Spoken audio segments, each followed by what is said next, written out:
کیا بچے کو گٹی دینا سنت ہے؟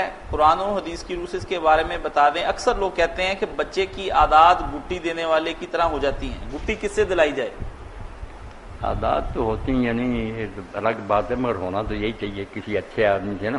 تحنیک عربی زبان میں کہتے ہیں، تحنیک، کہ وہ کوئی میٹھی چیز جو ہے نا چبا کر اس کے تعلق میں لگائے، سنت ہے، بہت نیکی کی بات، برکت کی دعا بھی کرے۔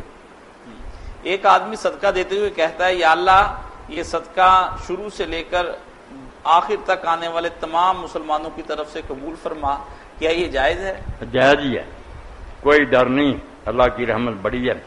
جو عمرے پر جا رہے ہیں عبد الرحمان وغیرہ، یہ بھی اب سے نیت کر لیں کہ ہر ہمارا یہ عمرہ جو نا آدم علیہ السلام سے لے کر جو قیامت تک مسلمان آئیں گے نا، مرد عورتیں، سب کی طرف سے عمرہ ایک ہی ہوگا، مگر انشاءاللہ اللہ خوش ہو جائے گا، سب کو ثواب ملے گا، کر لیا کریں گے۔ آپ نے ایک خطبے میں سنن کے متعلق بتایا ہے کہ 8 ظہر سے پہلے اور 8 ظہر کے بعد، اس کی صحیح احادیث میں کوئی مناہی تو نہیں؟ اور نماز عصر کی سنتوں کے متعلق بھی احادیث میں مناہی آئی ہے، اس کے بارے میں وضاحت کر دیں۔ نہیں، کیا مناہی آئی؟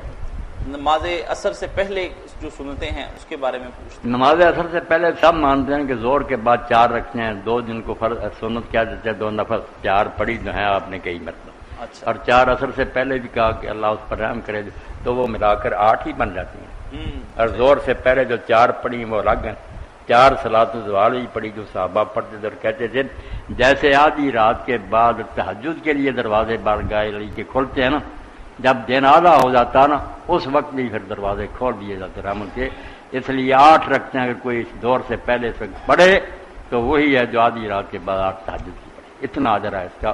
تو ان دنوں میں کوشش کر لو کہ 2 کر کے پڑھتے جاؤ۔ کہتے ہیں